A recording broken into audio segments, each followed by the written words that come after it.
All right, so in this video, we're going to continue working with pandas, and we're going to look at how to combine data frames.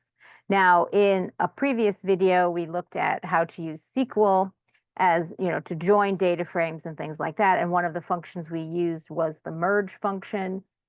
In this case, there are also other ways to combine data frames in pandas. And so we're going to look at the differences between the merge function and the concat function in pandas. We're also going to look a little bit at date times in this video and also adding errors to numerical data so that you can add a layer of privacy to otherwise personally identifying information.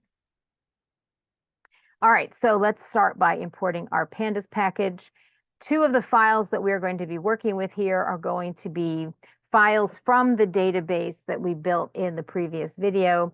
So we have our respondents table, which is sort of the main table in that database, and then the states table, which has the information about which state each of the respondents lives in. So we're going to import those as two different data frames. And then again, just to give a look at them, this is what we were working with in the past video. Person, this is their sort of primary key, their age key to say what age category they belong to, their gender key to say which gender they are, their state key to say which state they live in, their number of children and salary are just in the respondents table, and then their opinion key is the opinion that they gave for this survey question with one of 5 values. And then the second one was just this state key with the states. They weren't not all 50 states in this example. Now, we use the merge function in order to combine these into a single data frame. This is essentially the pandas join function. We're going to specify which two data frames we're going to combine, and then we're going to specify which columns in the corresponding data frames we're going to do the join on.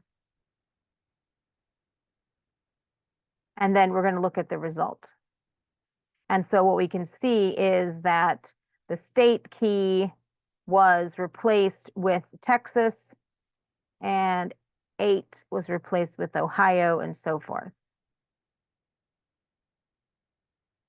So if I want to know what these states stand for, by merging these, I can now ignore the state key column, and I can simply refer to the state name when I maybe, for instance, do aggregating or grouping or build a graph on this data or filtering.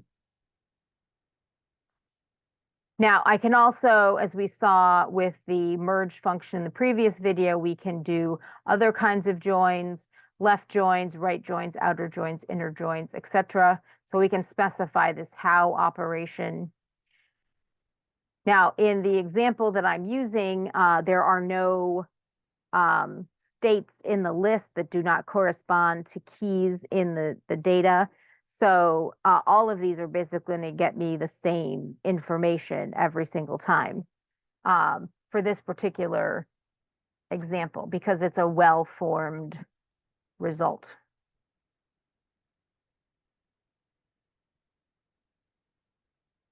So again, we can see my state keys have been replaced with my state names. Now, I have created a second state file, and we want to see different ways that we can combine our state file 1 that is matching states in my original database, but maybe I want to make that longer, or I want to do other kinds of operations to combine these two state tables in different ways. So let's import this and see what it is.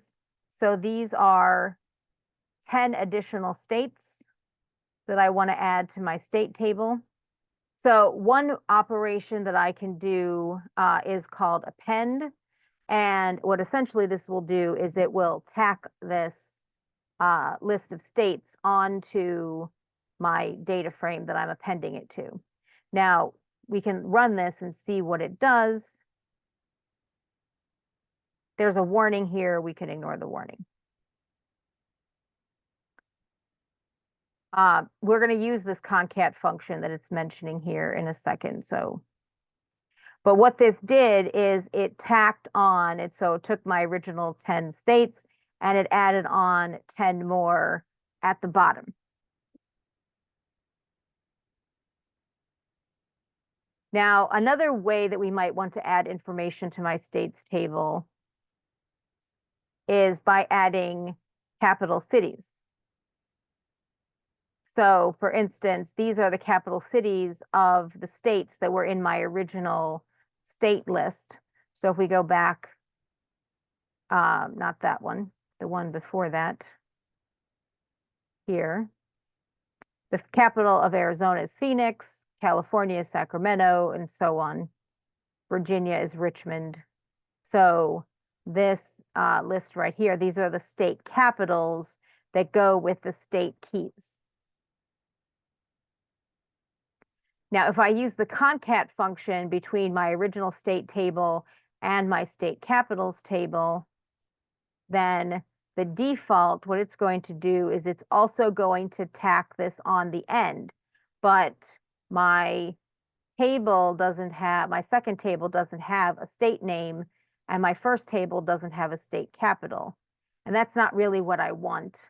This concat function like this will work perfectly fine for using this instead of the append function. So use concat instead. That will work perfectly fine because the column names all add up, but that's not necessarily what I want here,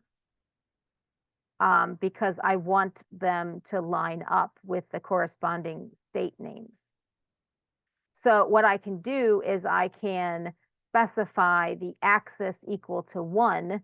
So this is going to change it from operating on putting it at the bottom, and it will put it on the side.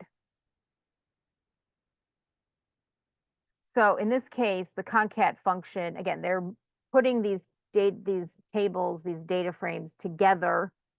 So we do have some redundancy, and we have two columns that are both named state name. So if we wanted to make this little cleaner, we could use the merge function instead. And we're going to look at that example that we've used before. But at least in this case, everything is lined up correctly. Now, if these were out of order, then that wouldn't work because it's just going to take whatever order it's in and it's going to tack them together. But in this example, because they're already pre-sorted by the same state key, then they will match up with each other, and we could just simply delete this state key.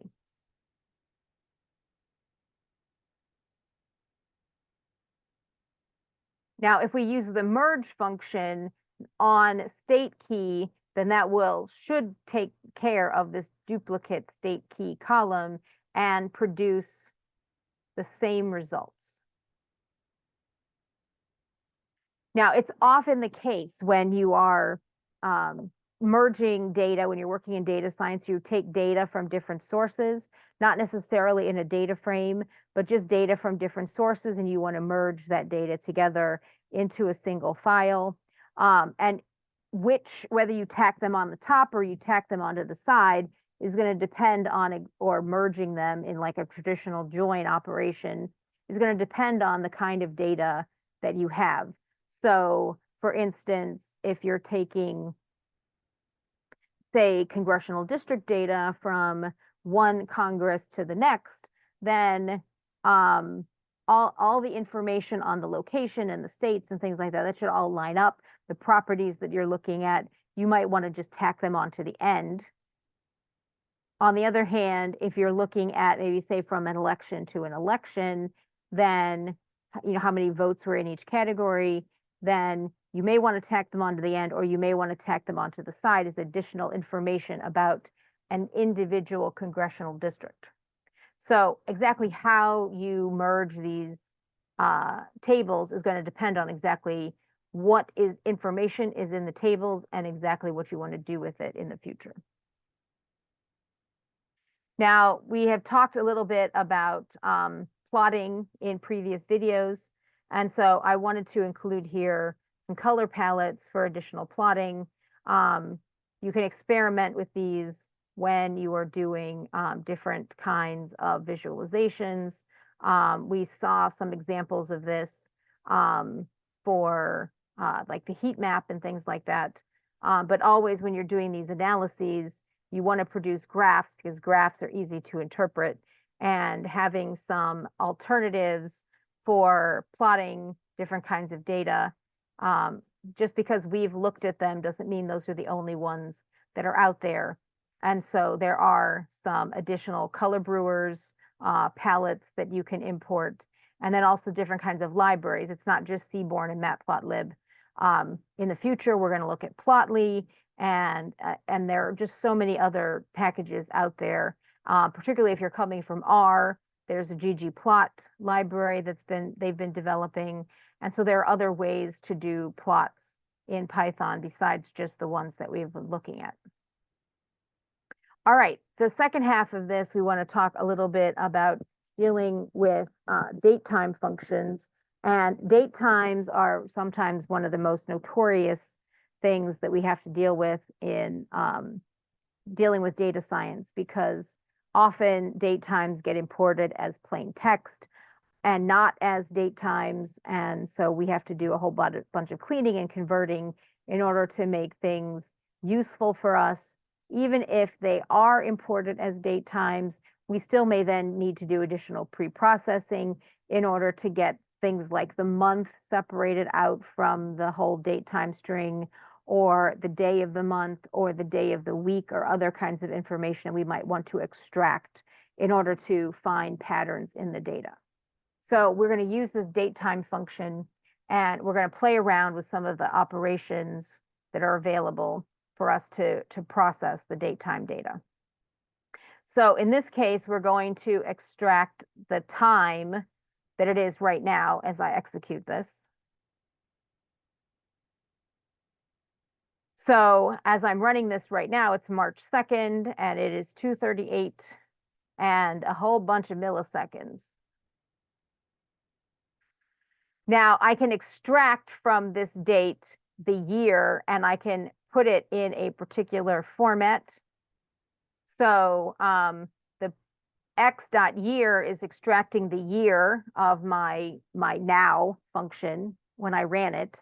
And then I can also extract information about the date. So in this case, %A is going to give me the full name for the day of the week that I'm on. If I were to change this to a lowercase a, it would give me the abbreviation for the day of the week. There are all kinds of functions that you can use. In fact, if you Google for datetime codes in Python, you will get a whole list of things that you can use in order to extract particular bits of information about your datetime string. In this case, %B is giving me the abbreviation for the month. If I capitalize this, it gives me the full spelled out version of the name. I can also put in particular dates. So in this case, year, month, day. And since I didn't put in any time information, it will assume midnight as the default. So you will sometimes see this happen in databases where you'll get a lot of things that are reported at midnight. And that's not actually the case. It's not like if you have a crime database, the crime spikes dramatically at midnight. That's not how that happens. It's just that no time information was provided, and so that is the default. Now here I'm going to import some particular functions that I can use from the datetime package, and then I am going to look at the date in this particular 2020 month 1, day 31. Now, what is the date today? Again, same format. It's extracting the month, the year, the month, and the day. I can put in a particular date, and it will tell me if that is a valid date or not. So if I put in 2023, February 29th, it's going to say, no, that is not a real date. But if I change this to 2024, as we just saw this happen a couple days ago, then this will be a valid date time for 2024. So it will catch errors as well as correct dates even on leap day. You can also add in hours, minutes, and seconds if you want to include additional information.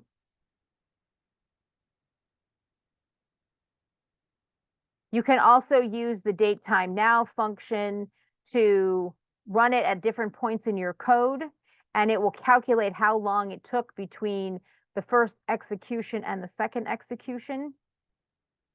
So I took 2 seconds and 892,036 microseconds in order to run the time between the first time I did date time now and the second time I did date time now.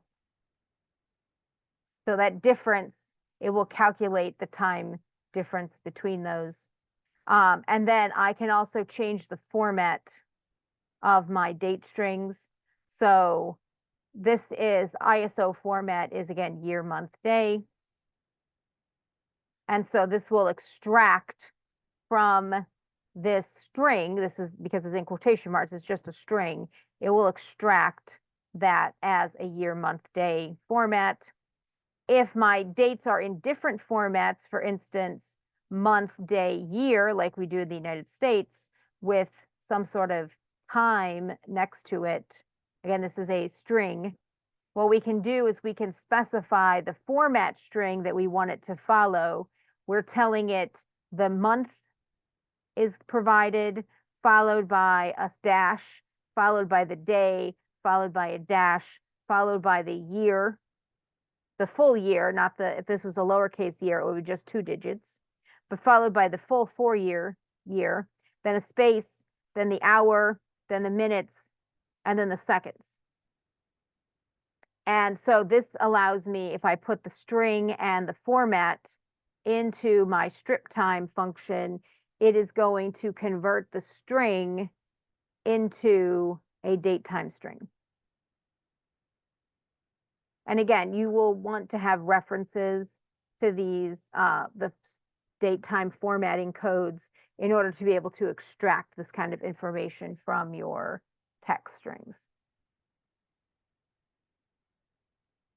And then the last thing that we wanted to talk about was, again, this idea of adding randomness, a little bit of random noise to some of our data, for the sake of privacy, particularly if you have like actual like income levels, like down to the dollars and cents that somebody made, or other kinds of personal information that might allow people to identify who that person is, then you want to be able to disguise that information a little bit. And so we're going to use NumPy and a random normal function to apply a little bit of noise to our data so that it will behave more or less similarly to the way that we had originally had the data, but it will modify the data a little bit so that that connection between the true value and that personal result cannot be reconstructed. So adding noise to a data is a way of protecting it while still preserving the sort of general information that it has. Now, in this case, I'm going to set the mean equal to 0 and the standard deviation equal to 1,000. So I'm going to vary most of these incomes by, again, 2/3 of them by less than $1,000, but up to like around $3,000 in most cases, either positive or negative. Since the mean of my random noise here is going to be centered at 0, then that should preserve, for the most part, the mean and not modify the standard deviation too much, but still manage to disguise some of the information. And I'm going to generate 1,000 of these values in this random normal string. Now we're going to go back to that employee data set that I was using for many of the previous videos. And what I want to do is I want to add a column in my data frame using the error codes that I generated in the past. And I am going to round those errors to the nearest whole number. And then I'm going to add that to my new data frame. So this is what I've done. I've added this error column to my data frame. I wonder if yeah.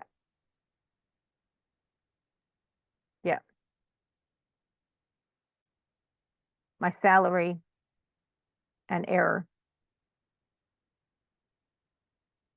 And now I am going to add the old salary to the error and get the new salary that I can then share. So now I have the new salary. So it's not like the old salary. It's a little bit different. It's either a little bit more or a little bit less. And then what I can do is I can delete the salary and the error data, and then that will, I can just publish to the internet or wherever I want to share this data. I can publish their salary data as this modified salary information.